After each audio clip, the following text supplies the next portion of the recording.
नमस्कार। स्वागत है आपका प्रोफेशनल एस्ट्रोलॉजी पर। मैं यशराज तिवारी आज आप सभी के सम्मुख उपस्थित हुआ हूं सितंबर 2024 के मासिक राशिफल को लेकर।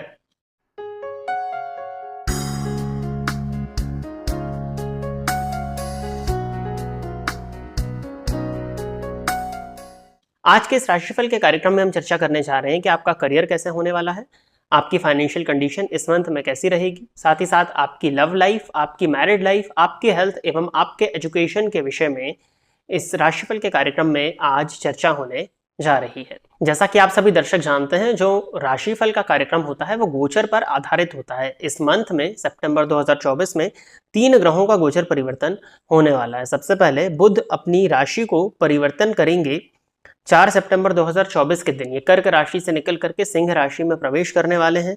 साथ ही साथ सूर्य सिंह राशि को छोड़कर के कन्या राशि में प्रवेश करेंगे 16 सितंबर 2024 के दिन, और शुक्र अपनी नीच राशि अर्थात कन्या राशि को छोड़कर के प्रवेश करेंगे तुला राशि में, जो कि उनकी मूल त्रिकोण राशि है, 18 सितंबर 2024 के दिन। जैसा कि मैंने बताया कि ये राशिफल गोचर कुंडली पर निर्भर करता है, तो आपकी जन्म कुंडली की प्लैनेटरी पोजीशन भी बहुत मायने रखती है। यदि आप अपनी जन्म कुंडली का विश्लेषण कराना चाहते हैं तो आप इस वीडियो पर फ्लैश हो रहे नंबर पर कॉन्टेक्ट करके अपनी जन्म कुंडली का अध्ययन पर्सनल अपॉइंटमेंट लेकर के करा सकते हैं। साथ ही साथ वो दर्शक जो जबलपुर मध्य प्रदेश से जुड़े हुए हैं या जबलपुर से इस वीडियो को देख रहे हैं, वो हमारे कार्यालय में आकर के अपनी जन्म कुंडली का विश्लेषण मेरे द्वारा करा सकते हैं। इसके लिए आपको स्क्रीन पर दिए गए नंबर पर व्हाट्सएप के माध्यम से संपर्क करना होगा। यदि आप इस कार्यक्रम को देखते हैं और इस कार्यक्रम के माध्यम से आपका कुछ भी लाभ होता है तो आप इस वीडियो को लाइक करें, साथ ही साथ इस चैनल को सब्सक्राइब करें, ताकि इन फ्यूचर जो भी कंटेंट मेरे द्वारा इस चैनल पर अपलोड किया जाता है उसका नोटिफिकेशन आपको मिलता रहे।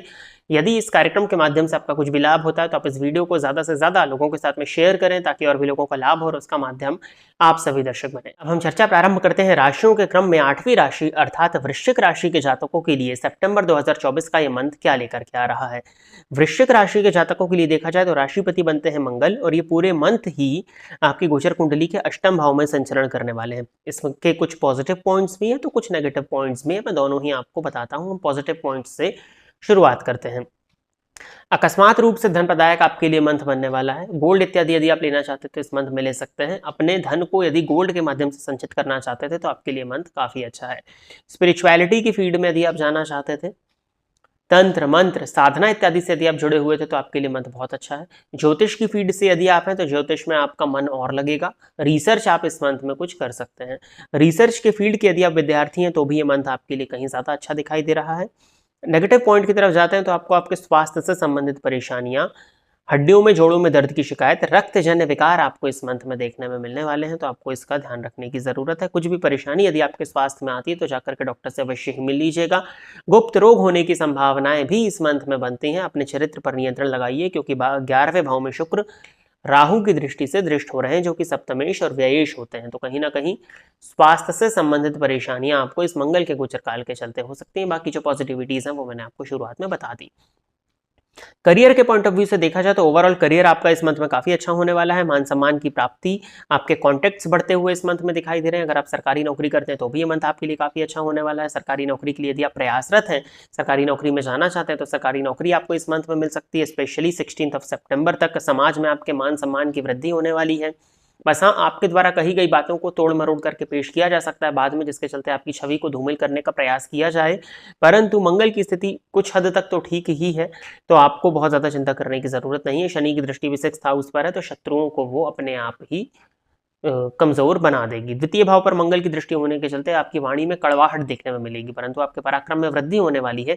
जब क्या होता है, बहुत ज्यादा मेहनत करते हैं तो चिड़चिड़ा भी जाते हैं थोड़ा सा, तो घर पर आपका वो गुस्सा निकल सकता है, जिसके चलते कुटुंबीजनों के साथ आपके मतभेद इस मंथ में होते हुए दिखाई दे रहे हैं। अपने क्रोध और अपनी वाणी पर आपको नियंत्रण लगा करके रखने की आवश्यकता है, नहीं तो आपके रिलेशंस इस मंथ में खराब हो सकते हैं।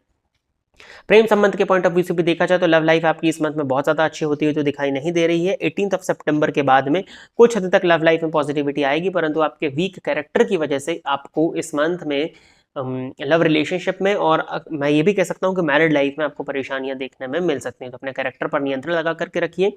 रिलेशन में थोड़ा सा स्पेस देना होगा, क्योंकि शुक्र केतु की युति बन रही है, और हालांकि गुरु की दृष्टि उस पर है तो आप उसको देने में सक्षम भी होंगे। बट फिर भी यदि आपका नया रिलेशनशिप है, नई शादी हुई है, तो कहीं ना कहीं इस मंथ में आपको दिक्कत देखने में मिलने वाली है। 16 सितंबर के बाद में धन आगमन के एक से अधिक मार्ग आपको देखने में मिलेंगे। बड़ी मात्रा में धन का लाभ और धन का संचयन भी होता हुआ आपके लिए इस मंथ में दिखाई दे रहा है। जीवन साथी के माध्यम से भी धन का लाभ आपको इस मंथ में देखने में मिलने वाला है। संतान पक्ष के पॉइंट ऑफ व्यू से देखा जाए तो शुक्र की दृष्टि संतान स्थान पर पड़ रही है, जो कि नीच राशि में है, तो संतान के साथ में मतभेद होते हुए इस मंथ में दिखाई दे रहे हैं। गुरु हालांकि केंद्र में, तो बहुत ज्यादा चिंता करने की जरूरत नहीं है। करियर के पॉइंट ऑफ व्यू से सब कुछ चीजें अच्छी हैं। दाम्पत्य जीवन के पॉइंट ऑफ व्यू से जिन चीजों का मैंने ध्यान रखने के लिए कहा है, अगर आप उन चीजों का ध्यान रख लेते तो अच्छा रहेगा। पिता के स्वास्थ्य में परेशानियां आती हुई दिखाई दे रही हैं और पिता का सम्मान भी आपको करना है। पिता का अपमान आपके द्वारा इस मंथ में किया जा सकता है। माता भी यदि आपकी हैं तो उनके हड्डियों में, जोड़ों में दर्द की शिकायत इस मंथ में देखने में मिलेगी। आपको भी घुटनों से संबंधित परेशानियां, विटामिन डी के लेवल्स में डाउनफॉल आपको इस मंथ में देखने में मिल सकता है। 4 सितंबर के बाद में धनागमन के और मार्ग आपको देखने में मिलेंगे और यदि आप व्यापारी हैं और रोज आपकी इनकम होती है तो आप देखेंगे कि आपकी डेली इनकम में इंक्रीमेंट होने वाला है। सुख सुविधाओं पर, भोग इत्यादि पर आपका खर्च होने वाला है। प्रत्येक तरह की भौतिक सुख सुविधाएं आपको इस मंथ में देखने में मिलने वाली है। इन सुख सुविधाओं का आध्यात्म से कोई लेना देना ज्यादा नहीं होगा। तंत्र मंत्र ज्योतिष से जुड़े हुए ये मंथ आपके लिए अच्छा है। यदि आप ऑलरेडी ज्योतिषी हैं, क्लाइंट्स से इंटरेक्शन आपका होता है, तो इनकम भी आपकी इस मंथ में अच्छी होती हुई दिखाई दे रही है। बस उपाय के तौर पर आपको देवी आराधना करनी है। लक्ष्मी चालीसा का नित्य पाठ करना चाहिए। शुक्रवार के शुक्रवार देवी मंदिर में जाकर के दर्शन करिए। नित्य सूर्याष्टकम का पाठ करिए और सूर्य भगवान को अर्घ्य दीजिए।